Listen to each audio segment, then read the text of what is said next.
Hello and welcome. You are listening to the Seeds of Triumph podcast. We are all about helping service members navigate through the difficult and challenging experiences that come with serving in the military. Here on Seeds of Triumph, we will discuss the good, the bad, and the ugly, as well as provide several resources, techniques, and coping mechanisms that can be used every day to instill overall toughness, wellness, and resiliency into our military force. Thank you for joining us, and I hope you enjoy what we have to provide.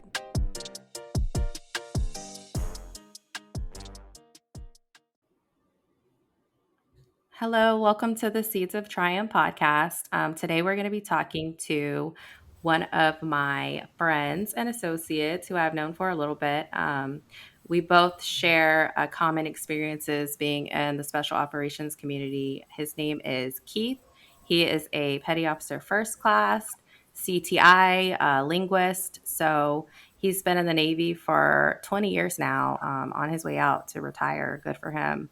And he's just going to come on and share his stories and his experiences in the Navy. So welcome to the show, Keith. Go ahead and introduce yourself.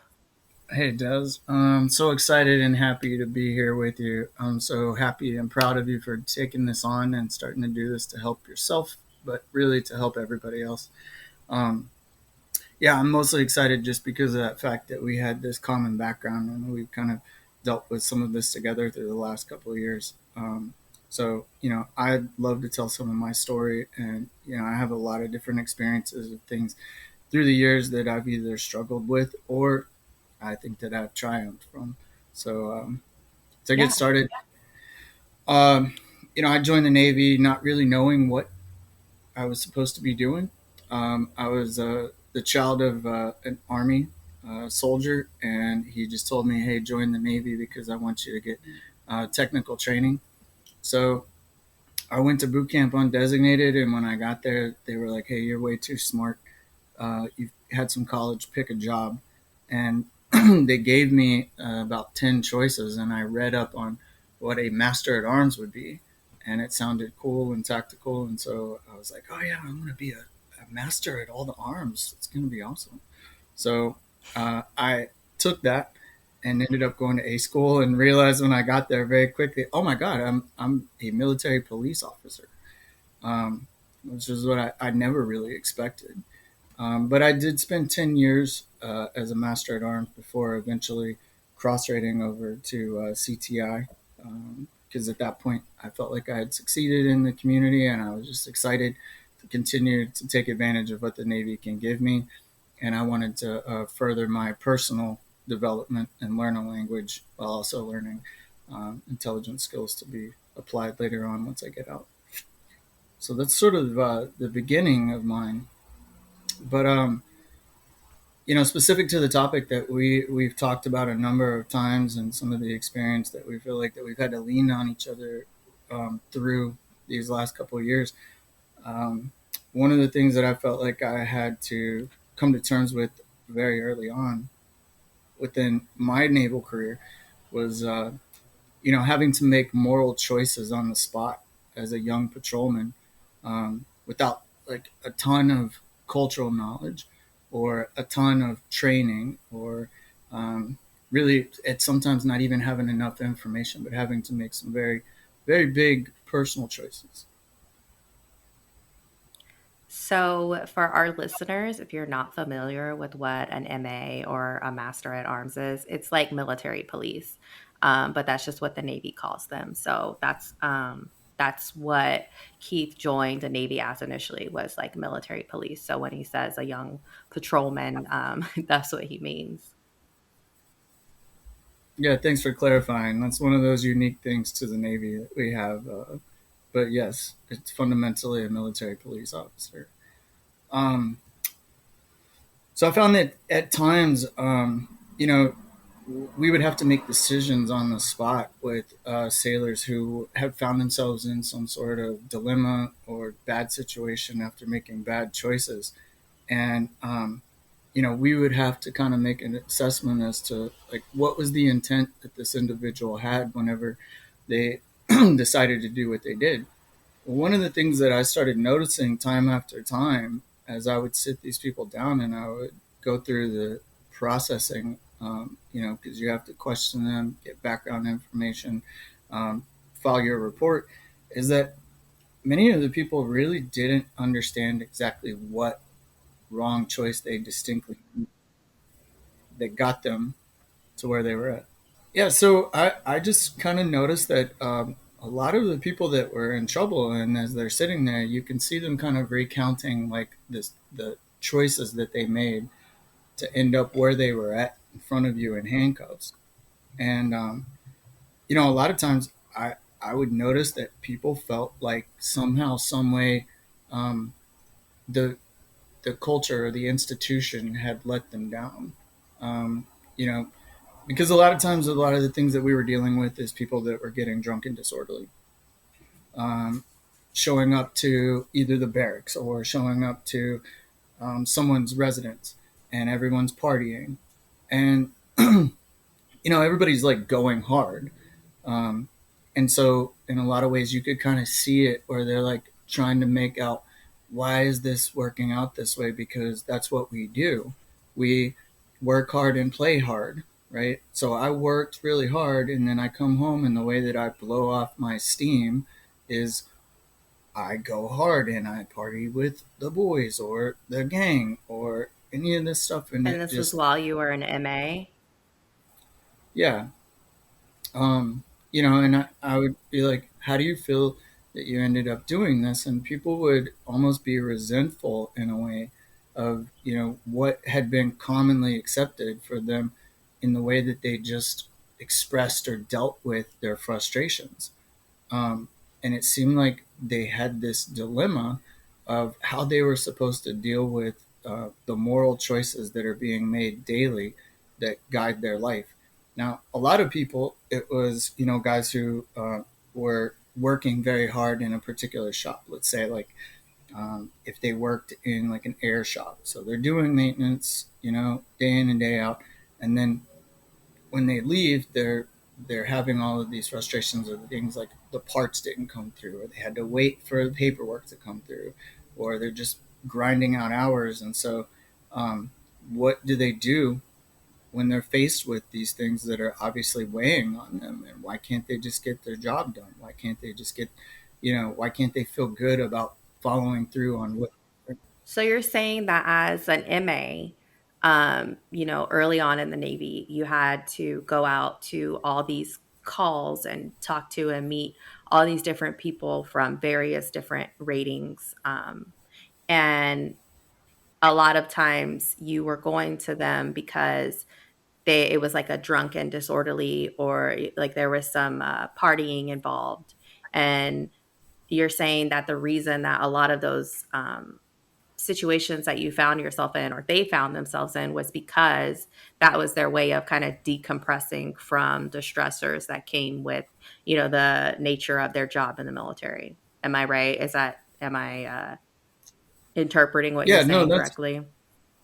yeah, absolutely. That's one part Okay. of it, you know. Um, but more of kind of what I'm emphasizing is that they had these things that were frustrating them, but they really didn't have a great outlet for how they were supposed to either talk about it, how they were supposed to deal with it, what they were supposed to be Yeah, learning from definitely it or going out see and inside of drinking it. and partying is not the way to go about it. Drinking, partying, doing all that, getting crazy, that's not a good, healthy way to deal with stress. But sometimes that's the easy No, no, button, no, no. and that's the way And a that, lot of and people do it. so here in this forum that we have, in this forum of how are we supposed to get through and succeed and triumph in these trying situations that we're given.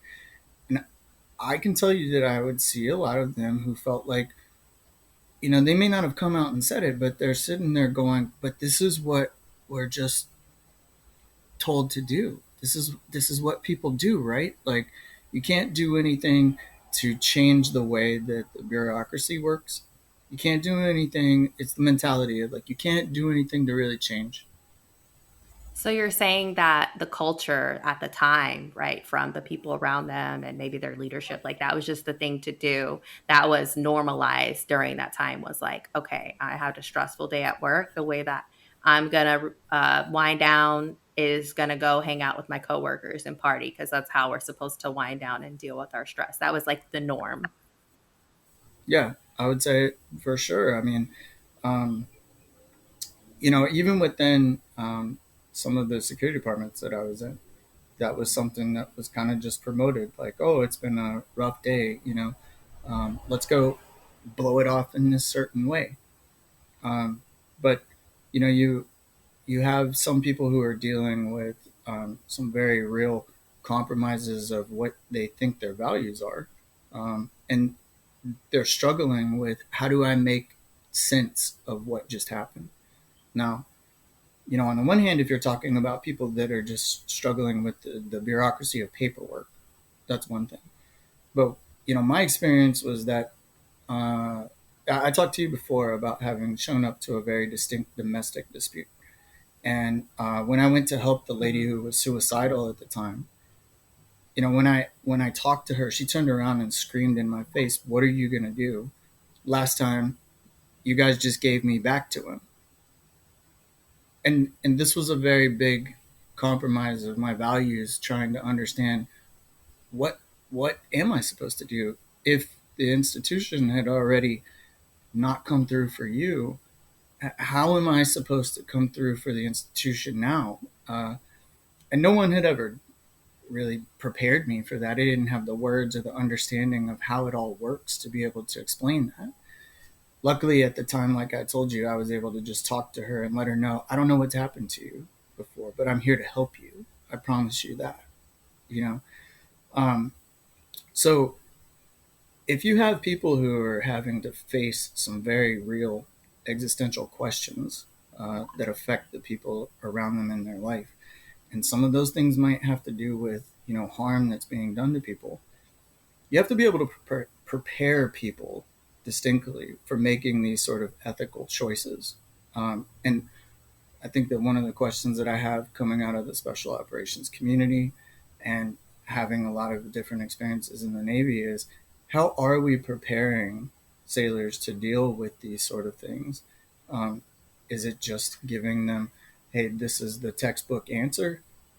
From my experience, I think that you have to go a little bit deeper because, you have to get down to why does this person believe that something is right and how the situation is being dealt with in an inaccurate or possibly wrong manner. That becomes the crux of moral compromise and leads to moral injury, which in a lot of Mhm. cases is what plagues people when it comes to mental health issues, burdened with some Right. sort of weight that they're trying to get rid of, but they don't have a tool or they don't have an understanding to be able to grasp why they feel what they do. Okay, yeah, no, that's a really good point, and that kind of leads us into the topic of the episode before Keith gets into his personal seed of triumph, right? So the plan is to talk to you guys about moral compromise and moral injury, and those are terms that are kind of unfamiliar. It actually wasn't until I actually talked to Keith after we both separated out of the special operations community and came back into the quote unquote regular Navy, that he brought up those terms, and I was like, wow, I never really thought about that. And I don't think a lot of us do as service members. So, moral injury, I'll just define it for the audience, is a traumatic or unusually stressful circumstance. People may perpetrate, fail to prevent, or witness events that contradict deeply held moral beliefs and expectations. So, a moral injury can occur in response to acting or witnessing behaviors that go against an individual's values and moral beliefs. It also can impact somebody's spirituality, right? Because a lot of our morals come from our spiritual beliefs as well. And the effects of service members that have these moral injuries and compromises can, have detrimental effects like PTSD. And a lot of the treatment that is given to service members with this moral injury is the same treatment that's given to people with PTSD. And then PTSD is also a uh, you know very similar diagnosis. Like they almost go hand in hand. So it's just something that is prevalent, and not just in the special operations community, right? Like you face these experiences when you were an MA, and you brought up, somebody that may have an air job, doing some like an airman, right? Or just these people maybe in these engineering or maintenance positions on a ship. Like, I mean, we signed up to serve our country, all of us as service members, right? No matter what service we're in or what rate. So there's that general understanding of what we're here to do. We're here to serve our country. We're going on these warships. It has war in their name, some of our a ship is one of our ships is literally called a destroyer. So there's like an inherent knowledge and expectation that we are our mission is to defeat the adversary. However, it's not really it you don't really go deep into it. I don't think as an MA in his first tour, correct me if I'm wrong, you would think that you would be faced with a situation where you could potentially be putting an innocent bystander, right, somebody's wife, in harm's way, sending her back to an abusive husband or boyfriend. Like nobody prepares you for that. You don't get training for that in A school. And you definitely don't say that in your oath when you swear in to serve the military. So, yeah, I think that there does need to be some sort of preparation and just realness when it comes to these jobs that we're signing up for. I don't want to say a disclaimer, but we just have to be proactive to make sure that our service members are aware of what moral injury is and take measures to prevent it from festering and becoming a bigger issue than it has to be. Yeah. Yeah, no, I appreciate you pointing to a lot of that stuff and even kind of taking it back around to, you know, kind of drawing some attention to my personal experience because, I do have to tell you that I walked away from that situation feeling kind of shook, you know. Um, and there's actually a phenomenon within the theory about trauma. It's usually whenever you have an abusive partner, but it's called a one-time traumatic learning experience. But it's where something hits you, normally so morally compromising, that it strikes you so deep that the overwhelming sort of experience, emotional experience that you have from it, um, it it literally takes you off kilter. You know, you learn within that one moment. I don't ever want to feel something that terrible again, and then your brain starts to click over and go, I don't ever want to feel that again. So I'm gonna catalog it, and I'm gonna make sure that if something starts to look or feel like that, then I'm gonna do everything to avoid that. Um, Yeah, that's a trauma response. That's PTSD, yeah, yeah. Yeah. So, and I did want to just throw out there, that it's easy. We could sit and just pinpoint stuff all day, but I'm not just, here to pinpoint, and I never am just pinpointing. One of the things that I've come up with that I think that, could be an answer when it comes to all right, how do you prepare people for and deter these levels of moral compromise? I think that the answer could be getting really into what is real ethics and philosophical training, right? So that is actually a part of the seed to my personal triumph. That's part of my story. Is eventually when I went to college through the Navy, I chose to major in philosophy, um, and it was with the intent to understand what is good reasoning, what is good thinking, but why do we think the way that we do, and what. So yeah, eventually I went to school for philosophy and learned, the basis for all of the history of our ethical um, foundations, right? And with that, what you end up doing is you end up learning both sides of a thought or an argument, whether it means that it starts with the very beginning of ethics from ancient Greece, where you had Platonic thought and Aristotelian thought, and then how those things evolve and what are the different sides of one argument versus the other. When it comes to us giving out ethics training, if we're indoctrinating people with ethics, I think that we could go just a bit deeper, and rather than just giving one side of an ethical theory, we can present to people, hey, here are the two sides to, ethical topics.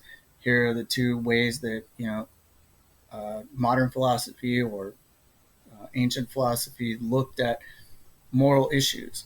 And what you're doing then is you're equipping people to be able to make sound critical thinking decisions, rather than just having them instead buy into something until they're faced with a dilemma that they don't have an answer to. And then now they have to just compromise. Um, so, my experience has been that whether it was as an MA or, when we were in special operations, when you just have someone follow through and say, well, it's always been this way, this is the one standard answer, a lot of times that answer doesn't suffice for all of the situations. But people are going to have to make it their individual meaning and purpose. And so we have to allow for them to be able to make their own sound decisions, because oftentimes we're pushing it down to them to make the decision, uh, whether they keep going and believe in it, or do they just falter.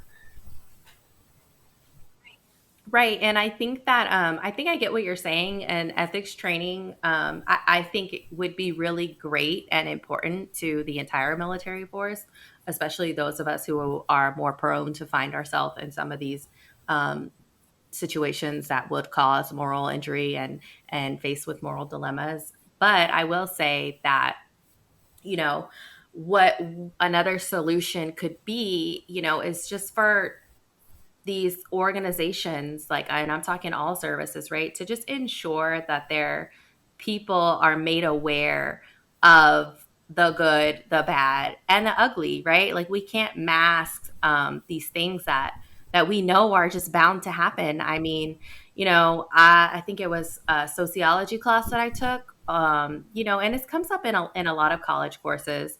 It's like the laws of war. It was in a history class that I took, and it's like it's not pretty. It comes up in an economic class that I took, and it's these like power struggles where, you know, and like I said, we're the armed forces, and this is what we sign up to do. And I'm not trying to negate what you're saying or these experiences. I actually agree with you. But what I'm saying is like there's just more levels to it. And we have to make sure that our military members, the force understands exactly what they're getting themselves into and make sure that they're prepared to face those battles and that journey, because we can prepare them to face that, or at least give them the option by being fully transparent into situations that they could find themselves in based off of the duties outlined in their job descriptions. So one of the things that I was going to say, one of the things that I like that the Navy is doing now, and this is fairly new, like I'm talking the last maybe 1 or 2 years, new, is the Warrior Toughness Program. And what it essentially is that they're trying to get to building mental toughness and fortitude before the obstacles come. So they want their sailors and our Navy force to be prepared to handle these challenges.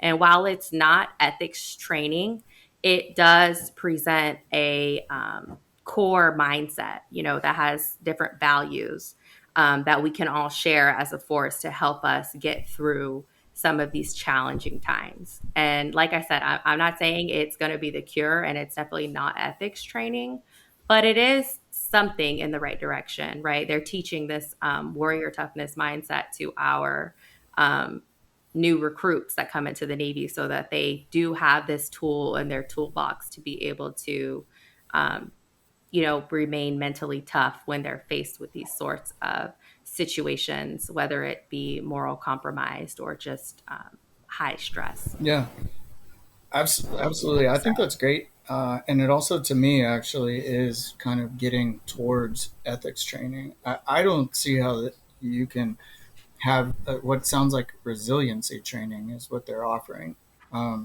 But can't quite mhm, have full resiliency training without it bordering on, you know, having an ethical basis. And that's great. Resiliency is another portion of what this whole thing has to do with. If we were to go all the way back to where we began, you know, um, arming people with ways to remain resilient in the face of dilemmas, struggles, stress, by giving them good options. And I do mean real options of how they then turn something into something good or how they channel their efforts, um, is going to help the individual mostly to be able to make a choice for themselves. And I think that that's where this mhm. actually needs to come to is this is my personal belief. This is where I personally felt like I've triumphed. I'm not saying that everybody can agree with it, but I believe in the evolution of our fighting force. I appreciate how much that you've made the point from the beginning of this that we're not in the business of making cupcakes, right? Like some of the stuff that we do in the military inherently is going to be messy, um, Mhm. but I think it's important to each step of the way have some mechanism where each individual can feel like that they're allowed to be making a choice as to their participation in that thing. Um, One of the things that I feel Mhm. like was successful from the special operations community is that that community is always checking you to make sure that you want to be there, right? They're always checking in a way to make sure that you still buy into it. Um, but Yeah, that's actually a really good point because, in the special operations community, there's several, it's a very intensive screening process, psychological screening process as well that people have to go through to make sure that they can handle it mentally. And like you said, there's several checks to make sure that you are still okay or that you still buy into the cause or that you're still ready and willing to support the mission. yeah, and I'm the first one to say that it becomes difficult across the entirety of our force to be able to allow for that autonomy. But I think that I think it is something that we could improve on for sure. Um, because I don't like the idea of just saying, well, it sounds tough, so I don't know that we couldn't do any better. There's always room for improvement, especially since knowledge continues to become greater and expand. We know that you know people don't operate off of the same psychological theories that they had back in the 1800s whenever some of the first doctrine was established. Back then people thought that behaviorism was something that drove all people, so essentially you could train people like a dog and they would respond and such. We've progressed, we've evolved. It's not true, right? So I think that we can apply a little bit more along the way to just keep making sure that, hey, are you okay to be doing what you're doing with us? Do you feel like you can keep stepping forward with us? Ethics training, in a real way, like really giving people the background of how to make good moral and ethical choices, is one step. I think that, you know, allowing ourselves to open up and see that here are these different psychological evolutions in the way that we deal with resiliency is another one. Um, but I shy away from the idea of just pushing people to just blind faith because I think that that's whenever people get to a place where, one, they don't feel like that they're valued, two, they don't feel like that their opinion matters. And that's where I think that a lot of moral injury comes into play, because they inherently, by being there, have to make a choice. Even if it's just as simple as to go and sit down at your desk each day and start to go through the paperwork that you're given, you're making a choice to be there. Um, but if you're not allowing that person to understand why they're doing it, because they're bogged down with so many things that they feel like have become wrong, um, then that person is going home and they're wondering why am I so upset? You know, what is this feeling? And that all goes back to everybody, and I would encourage all of our listeners, right, to really think about what your purpose is, what your why is, and what your own individual core values are, and make sure that those align with the organization and the job that you're doing, because that's really important, really, really, really important. Yeah, yeah, for sure. And you know, that's the part where, when we teach resiliency and people having a deeper understanding of either topics or themselves, that they should have the forum and the opportunity to then come forward and speak about it. You know, I think that you've done great, and this is probably one of the things I've noticed that you're driving towards with this and many of your other projects, is creating a space and the opportunity for service members to be able to come forward and speak, and then have leadership that also can meet them halfway and bring them along, whether it's through mentoring or helping them to sit down and flesh out the thoughts that they're having. Um, then they're not sitting there feeling like I'm having to make a huge personal choice at the expense of the way that I think that I believe, um, versus what I believe the institution is telling me that I have to see or believe. Um, so, all the way back to the beginning, those folks who were making poor decisions and found themselves in trouble, they were operating off the assumption that the institution was telling them this is the way that you should handle something. And maybe they felt like Mhm. they weren't supposed to come forward and say, hey, something doesn't feel right about what I'm doing. Or, hey, I don't really like the way that this drains us each day. Is there a better way of doing business? And I think if, more people were allowed to see behind the curtain and see how the sausage is made, and sometimes that it's not pretty, then at least they can say, You I'm know, making a personal decision to step forward and help, or I'm making a personal decision to understand the dilemma, but they're not struggling at home, just confused about it.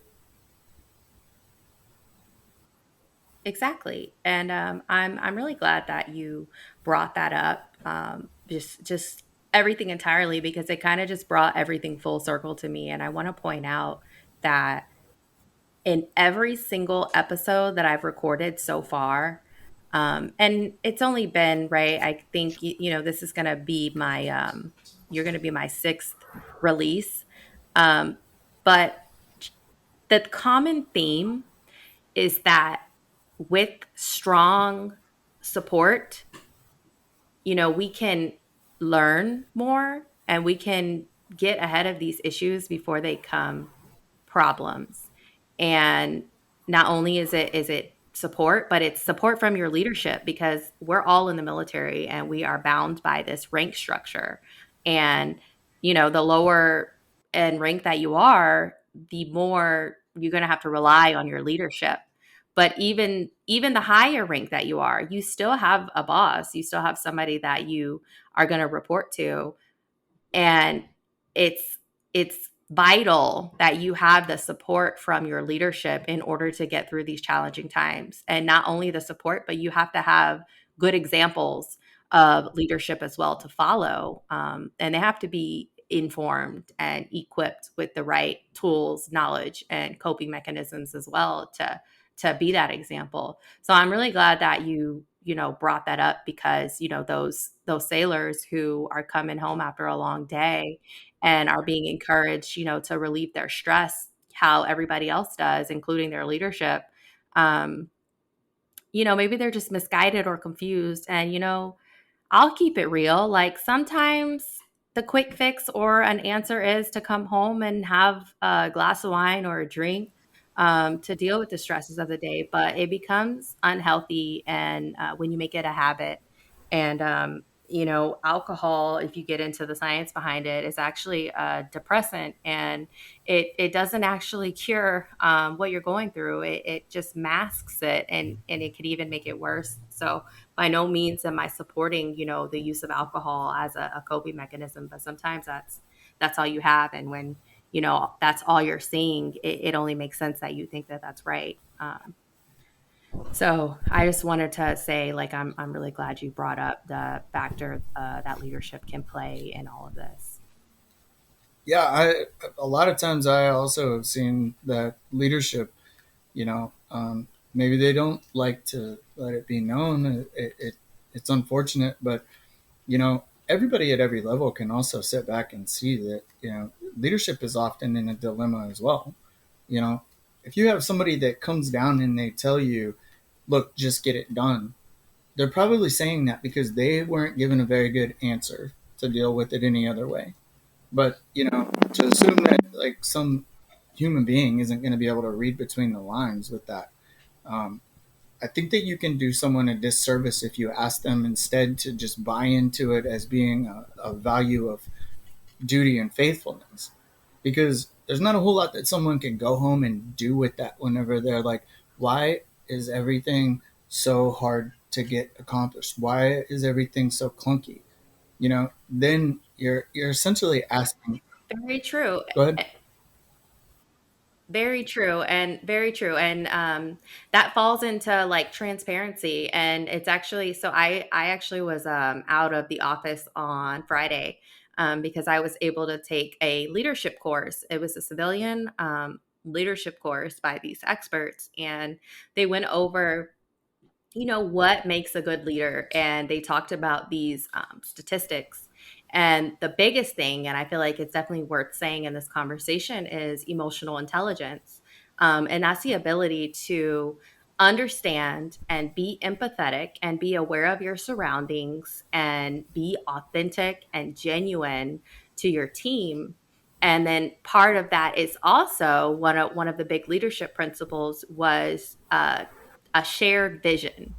And what that means is, you're being transparent with your team and the people that are working for you and alongside you with, what the why is, what the purpose is, and how we're going to get there. Because a good and effective leader can't expect a blind following.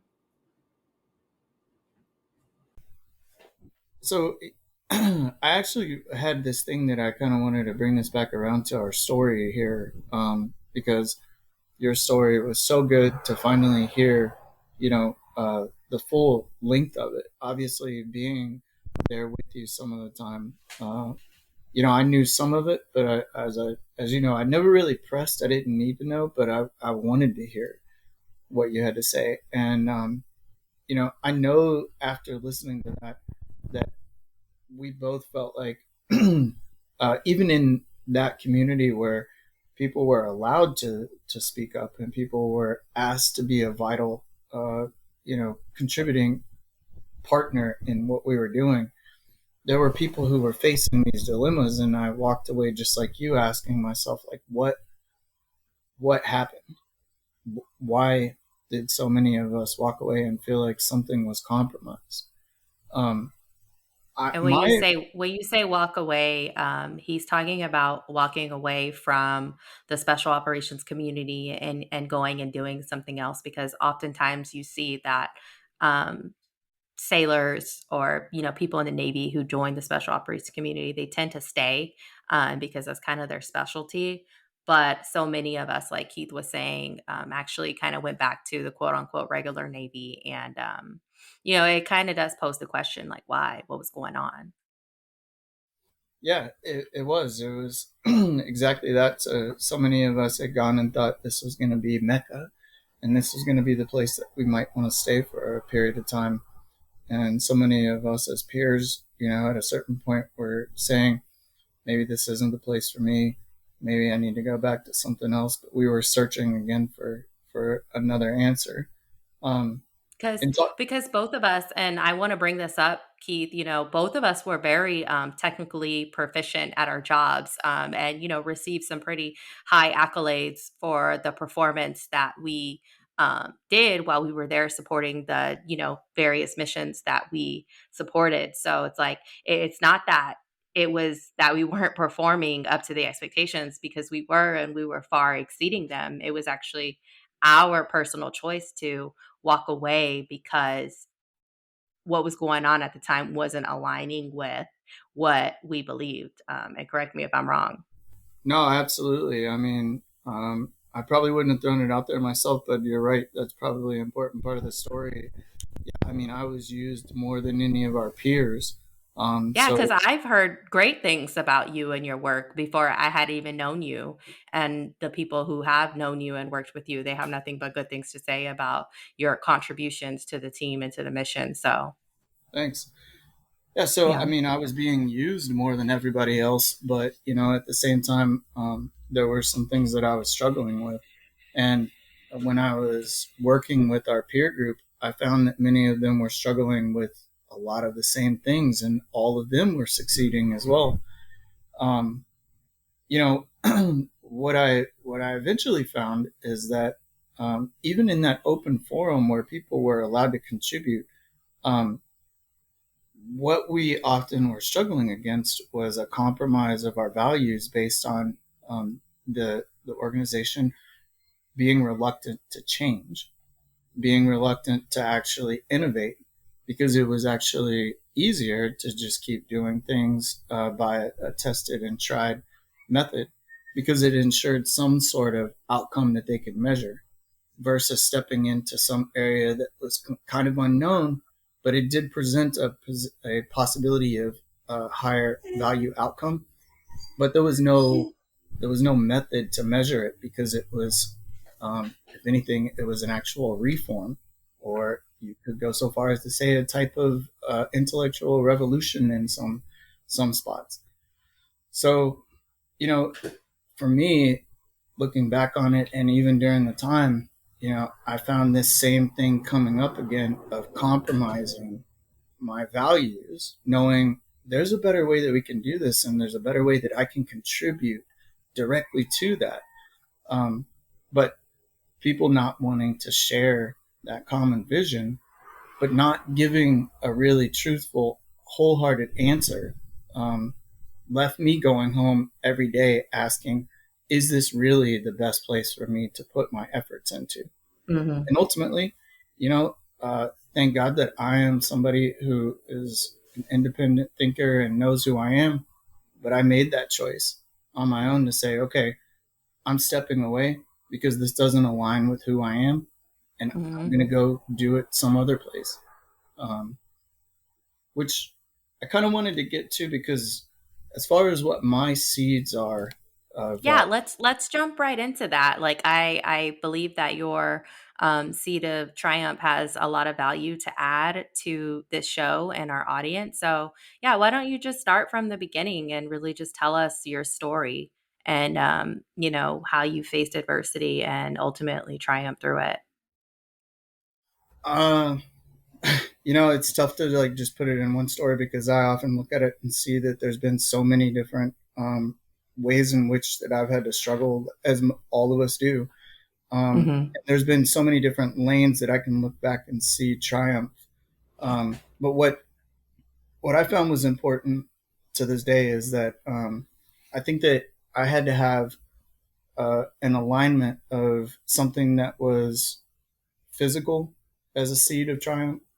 I had to have something that was mental as a seed of triumph, and then I had to keep hold of something that was spiritual. So, what I've done through the years is, luckily, whenever I was younger, I came into martial arts in my late teenage years, and martial arts has always been some way that I could fall back on after work, and just go and stay focused and express my frustrations through that actual physical exercise. And there's this inherent connection between mind and body, we all know. when you throw yourself into something like that, and you can get your frustrations out in a positive way, then it has its effect on the way that you mentally will process what it is you're dealing with. Um, so physically, that's what I did. It gave me a grounding, it gave me a discipline, and it gave me a methodology for how to get through whatever was bothering me and the way that I was feeling it. Um, the second part to that was, as I mentioned, I took up the discipline of learning philosophy for the mental aspect of how to succeed in times of testing and struggle. And whenever, I've had a really hard decision that I have to make, or I'm faced with some sort of really hard topic, I fall back on the rigors of, philosophical thought.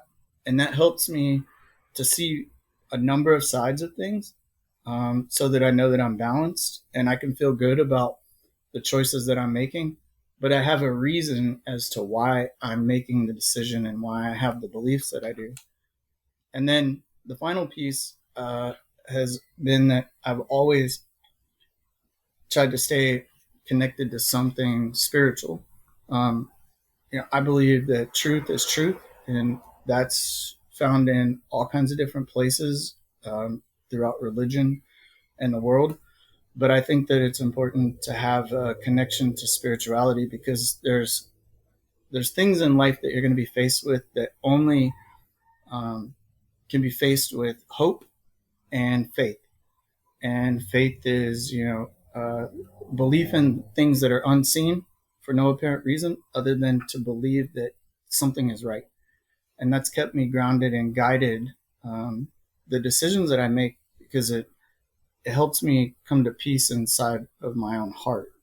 Um, so my overall seed of triumph that I would have to say is trying to find some way to align myself physically, mentally, and spiritually, to take care of the different pieces of who I am, regardless of what the world or the Navy or an institution or a group of people tell me, so that I can know who I am. And I think that that's the important thing when it comes to maintaining one's wellness and your overall mental health, is that you have to really know yourself, and you have to be able to say, this is who I am and this is what I'm going to give to the world. Yeah, no, that's awesome. And I'm so glad that you broke it down like that, because I think that's the first time, I've kind of heard it broken down. I guess these coping mechanisms that you use, right, in the physical, mental, and spiritual realm. And it's awesome that you found something in all three of those realms that you could use to support yourself and actually find who you are, strengthen who you are and remain confident in that. And I think that's so important. And a lot of us get lost in, the organization, and because of how big it is, and, what it expects from us. And if you're somebody like me, right, I joined the Navy right after high school. And so I was still very young and, developing. I would even call myself naive. So a lot of the things that I've had to learn were definitely on my own. And I didn't really know who I was until I found myself in these challenges and these challenging times, and I kind of had to figure it out. So not all of us have to experience those challenging times to figure it out. If we really do some deep thinking within ourselves and think about, our morals and our moral compass, and our purpose and what we believe and what we want to contribute to this world, we can start strengthening ourselves and our mind, to really just, become resilient before we have to face these problems. Yeah, I was actually reminded of this seed that was given to me a long time ago, and I'm sort of nostalgic, and I appreciate this. It was like 2005, and I was at this expeditionary unit, and we were going through a certification process to actually establish the command. So we all became plank owners after this, but it was a hard time because this certification to establish this new expeditionary group was something that the Navy really hadn't done before. So they didn't have a model. And we were going through all these exercises and all these trainings, and it was just up and down, and it felt like no one really had a vision. And I was sitting on the bus getting ready to go to the range, and I think I was kind of like in a pissy mood. And I just, succumbed to saying something that was probably like a cry for help, but it was an expression of my frustration. And I was like, yeah, the thing is, the Navy doesn't, want you to think. And I had a BM1 who actually very quickly and confidently said, hey, shipmate, you're wrong about that. The Navy wants you to be a thinking person. The Navy wants you to make a decision every step of the way as to what the right thing is for you to do. And they pay you to think like that. And whether he came through and gave me the full explanation of what that really meant, it resonated so much because I felt like he saw me where I was. And he saw that he needed to inspire me and let me know that it's okay to be frustrated. It's okay to have all of these thoughts. And if, I wanted to, I think he offered the forum to be able to come forward and express that with him. But up front, he wanted to validate the need that I had, which is to feel like I was honored, respected, and that I had the ability, no matter what anyone told me, to actually keep thinking through the problem.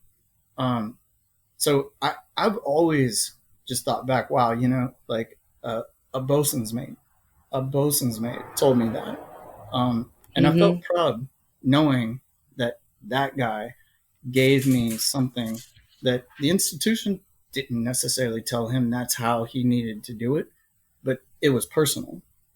Does that make sense? Right. Yeah, it does make sense. It sounds like you had a really good leader and support behind you in that trying time, and that's why I keep saying and emphasizing this point. It's like leadership and support is really the catalyst to a strong, successful, resilient force, and it can really help eliminate some of these mental health struggles that a lot of our service members face. Oh yeah, And sorry, go ahead. when you told your story, I was keying into when you talked about not having people there to guide you and support you and lead you along the way, um, Hmm. and it just resonated with me a lot, knowing that particularly when we were together in special operations, like there were so many times that I felt like that people didn't see where I was, or people Hmm. didn't come and help me to understand uh, what just happened or what to do next. And I've made it a personal point now to always acknowledge when there is someone that's stepping forward, um, to give you that, to lead you.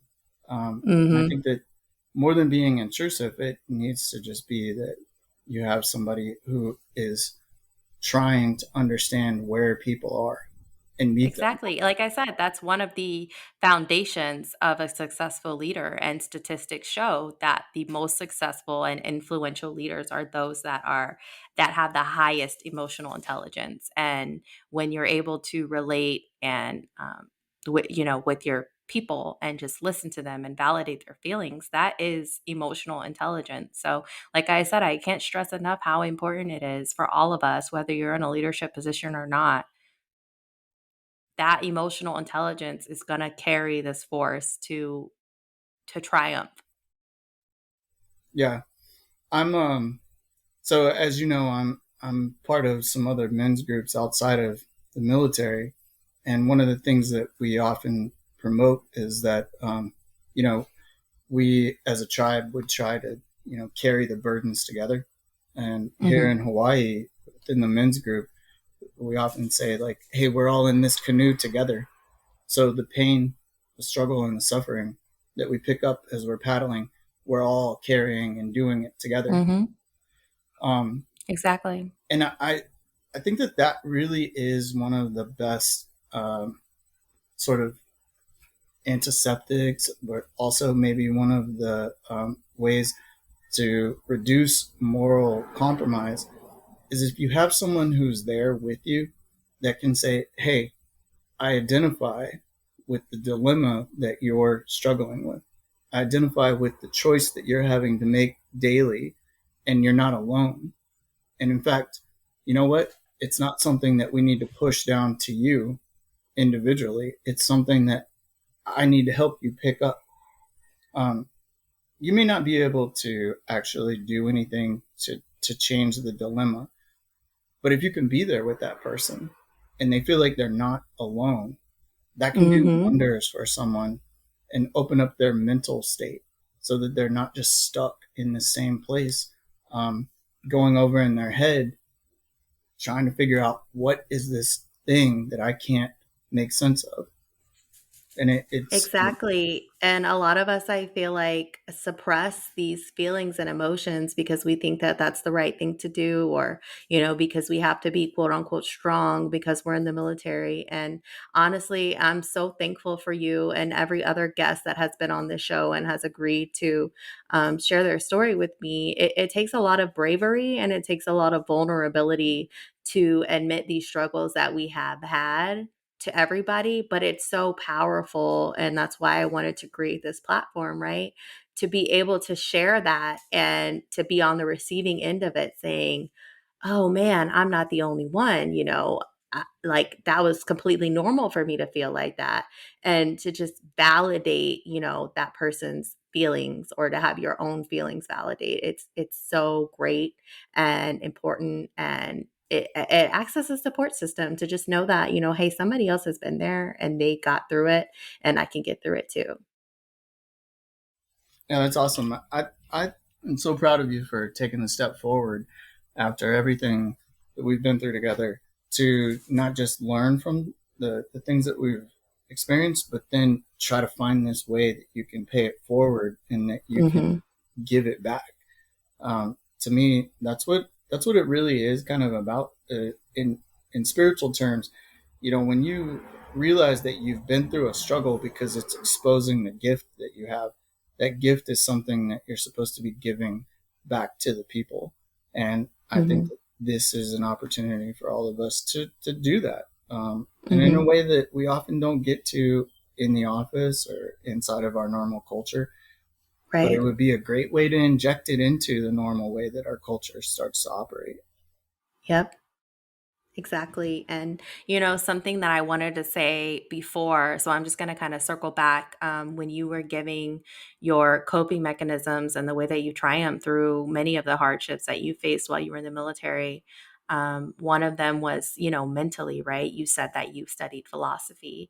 And I really related to that because I didn't necessarily study philosophy, but for the first time in my entire life, right? And when I went through the experiences that I went through, I had never felt that way before. I was never depressed. I was never anxious. I'd never had a panic attack. And so I didn't really know how to deal with that. And I found myself wondering why. Like, why am I feeling like this? Why is this happening to me? I need to understand what it is. And so, what I did immediately was I found a book. I really do. I love reading, whether it's fiction or nonfiction. I just love absorbing. I just love absorbing knowledge. So I went and I found a few books actually, but one book I want to point out, and it still resonates with me. It's one of my favorite books. Um, it's called Unfuck Your Brain. Yeah, Right. The author is Faith Harper. yeah. Have you read that book? I've not only read that book, but I have her entire series on Audible for all of the Oh, other see, things. that's awesome. Yeah. So when I was in the thick of it, right, and the lowest of my lows, and I was first experiencing these like challenging, new, crazy feelings of like depression, I wanted to understand why. So I picked up her book, and it was a very light, short, easy read, and the her prose and the way that she wrote was very relatable, I think, to myself and just anyone in the military, right? She's very forthcoming with her language and vulgarity and just it's just it Yeah, was an awesome read. It was very she easy just reading. lays it out there, you know? Exactly, and what the book essentially was about was just how the human mind works, how the brain works, and how it responds to trauma in certain situations. And so just being able to pinpoint the exact reason that I was feeling the way that I was feeling from a scientific standpoint, from a logical standpoint, it helped me so much because I was like, "Oh, wow, this is normal. I'm not crazy. I'm going to be okay. I just need to do, X, Y, and Z." So, for our listeners, right, I would encourage you to, if you find yourself in a position where you don't understand why you're feeling how you're feeling, pick up a book or that book in particular and really, really dig deep and try to understand where these feelings and emotions are coming from because it's 100% natural and logical. Yeah, that you know what? That's a perfect way to kind of like bridge the gap for understanding here. Like my experience was philosophy, right? But we could just substitute, like you're saying, knowledge as the word that we should use here. Knowledge is the key to the empowerment when it comes to the mental aspect of processing what we deal with on a daily basis, whether it's happiness or whether it's sadness, struggle, or triumph. um, you have to keep putting stuff into your brain for your brain to attach to, um, especially if you're stuck. So I think you put it in perfect terms that as far as taking care of your mental health, keep giving yourself knowledge of any type. And I'll just make the plug that all knowledge is based in some theory of philosophy. Philosophy is actually just the background by which that we've used in Western culture to actually formulate thought. So all schools of thought, the ology on all things is actually the philosophy of. But people just need knowledge. They need Hmm. information, and that takes care of that one aspect of us being three-part beings: mind, body, and spirit. Hmm. And I want to go back to our major topic here of moral compromise. And I know I did in the beginning, right, outline the definition, but I wanted to kind of paint a picture for our audience as far as like what you and I have gone through when it comes to moral compromise in the special operations community. And this might sound a little cliche, but it is real. um, this is a very popular movie. It's the American Sniper movie with Bradley Cooper. And the opening scene, he is a operator. He has a gun, and he's out there in the desert, and he has this gun pointed at a child in the Middle East, and it kind of paints this picture and gives the audience this feeling of like, wow, this is wrong.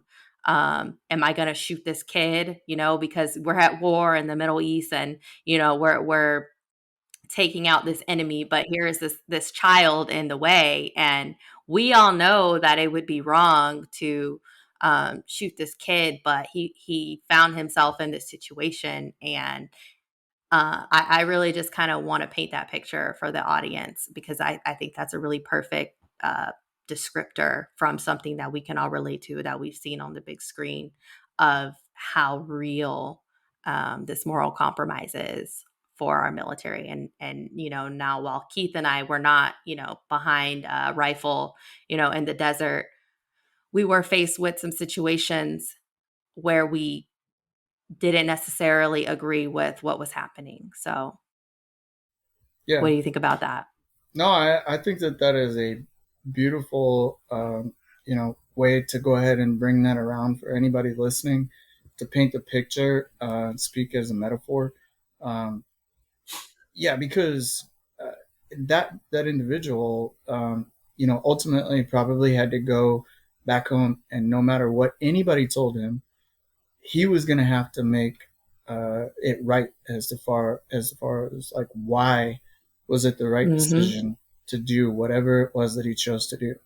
Um, it was a moral and philosophical thing that only he was faced with. Um, Mhm. but I do think that every one of us on every level in the military has to deal with something like this. And Exactly. I don't think that it's in any way insulting to say that there is someone that's working, let's say, an administrative job, um, who isn't faced with some sort of really really difficult decision like that affects people's lives. What's the right thing to Yep. do? You know, I Yep, and that's why it's so important, like you said, to be in tune with your mind, body, and soul. Know who you are, be comfortable with who you are, and ask the questions why. It's okay to ask why. It's okay to challenge decisions because at the end of the day, it's you who has to live with yourself. So if you need to seek therapy for any situations that you've been in, seek therapy. Don't be scared of the outcome. The military is temporary. It's so temporary, but your mind, body, and soul, that's forever. You have to live with that. So I just want to encourage and empower everybody out there to stick up for yourself, to know who you are, and be comfortable and feel empowered to ask the hard questions why. And if you find yourself disagreeing and you need to get out of a certain situation, then pursue whatever avenue that you have to get to get out of those situations. wanted to add to it that something that I've talked to people about through the years that we all have to kind of come to terms with is there's no fault here, but when we all went through boot camp, we all learned a new set of values. We learned a new Hmm. way of operating. Now, Right. The Navy has its own core values, right? Honor, courage, commitment. And having common values is very important to the success of an organization. yeah, and we learned this way of now adhering to what we believe was not only a new set of values, but a higher set of values. And we learned a common operating picture, right? We learned a common SOP of the way that we fulfill those things.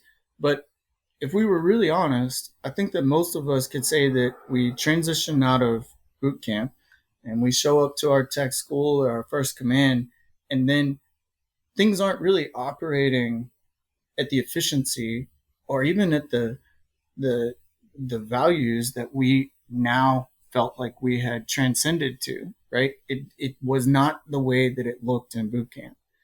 And so as we made this transition, I think that there is a potential for a lot of the experience that service members have is where initially they come in and they're given a new set of standards, but in a lot of ways, they may not ever actually transcend and start living at a higher set of standards. They actually are just introduced and then swapped another set of standards. But the question is, when do you rise to that higher way of operating? If you're lucky, you have a good chain of command and you have a great mission and a unit that does drive you towards that. But there's a key individual piece that I think that we all have to endeavor to make personal, where you truly take on trying to figure out what is true honor, courage, commitment to me. It's not just something that you can say, well, I've taken it on because I went through this experience. No, you have to pursue it and you have to make it your own. Um, and that requires going through and finding the knowledge to discern, okay, what is true courage to me? There's so many different expressions of it. Um, and then being able to see that expression, you can find the opportunities and you can find the positivity in each day versus whenever you see something that doesn't live up to what the standard we've been taught is, uh, you can combat it and you can negate saying, okay, just because that looks negative, it doesn't mean it is. Instead, it's truly finding your personal place within the whole thing. Um, but you have to be active, you know, can't just assume that it's going to be something that's given to you or you're pushed to. Yeah, exactly. I think that that's Well, Keith, your seed to success and triumph. yeah. That's what I took away from your story, actually, is that no matter what you endeavored to keep at it and make it your personal experience, your personal reason for keeping going. And that's what it's been for me as well. And I'm Yeah. actually always very thankful for the service that I've had, for the struggles that I've been through. And I'll Yep. always cherish that, because it's cliche to say, but it's kind of burns the fat off your soul.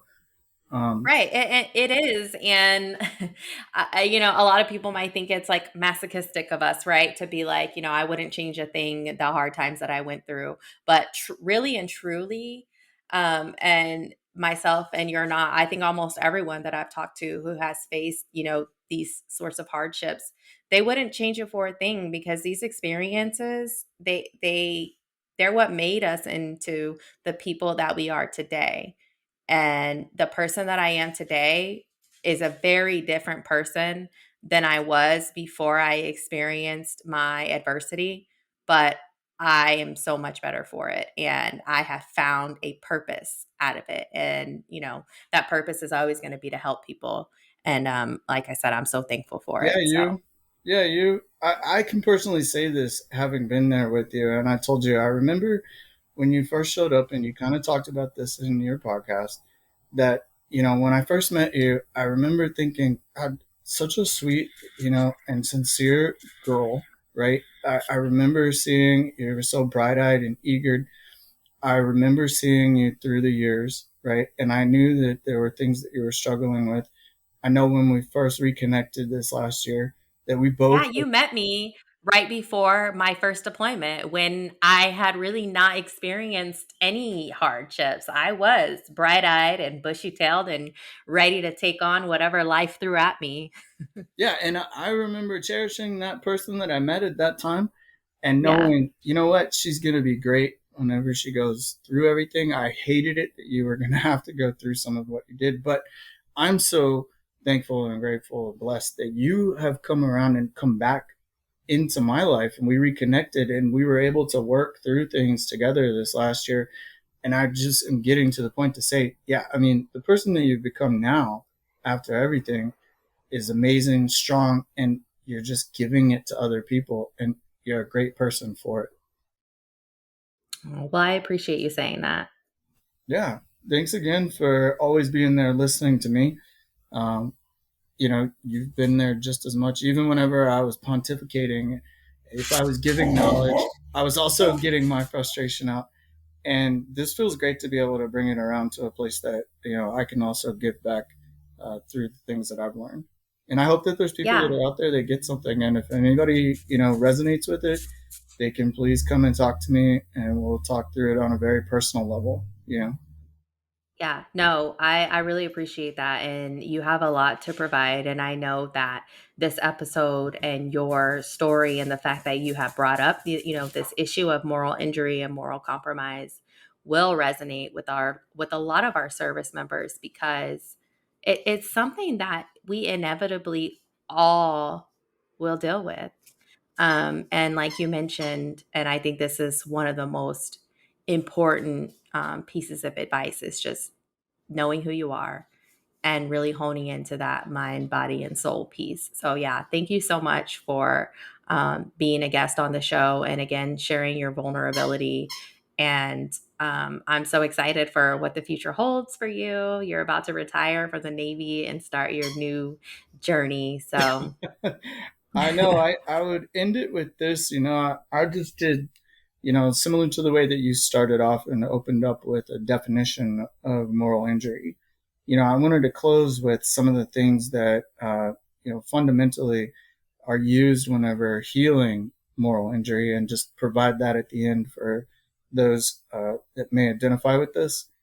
And I think it kind of resonates on the same things that we've talked about, but it roughly, the ways that you deal with moral injury and compromise is approach that's focused on self forgiveness, acceptance, self compassion, and if possible, making amends with those things that have either caused you the pain or the trauma, or those situations that you can't shore up, but just making amends with what you can make a difference about, and leaving the rest because it's not your thing to deal with. Yeah, no, exactly. That's a really good point. And I just, I want to let our audience know that this is not the last time that we're going to have you on the show. There's so much more that Keith has to offer and provide to you guys. Like, um, I, he has this way of like venturing into these unique like groups and these niches and just these different hobbies and this like dimension of wellness and spirituality that I think some people can relate to. And so I'll have him back on the show to really just go into and describe in depth the different spiritual avenues that he's taken and the different coping mechanisms that he uses and the different groups that he's met. And I just think that it'll be a great thing. So Yeah, I look this forward isn't to the it, last you're Des. going to hear from him. Yeah, again, thanks so much. So as we close, thank you for what you're doing for everybody. Of course, I'm happy to do it. All right. Well, with that, that's the end of the episode. Thanks again, Keith. Yeah, thank you. Keith is so great. I'm so glad that he came on the show to talk with us. Thank you guys for tuning in this week. As always, if you're struggling with your mental health and you would like some additional resources, please check out the episode description and click the link for a list of resources that you can use to get help.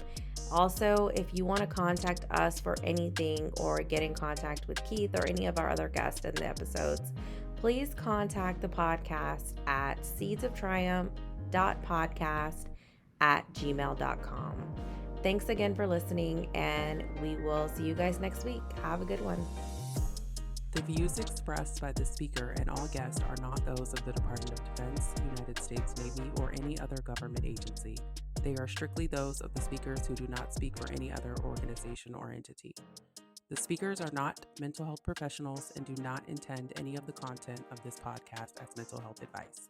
If you need professional mental health advice, please seek out your closest military or civilian mental health providers immediately.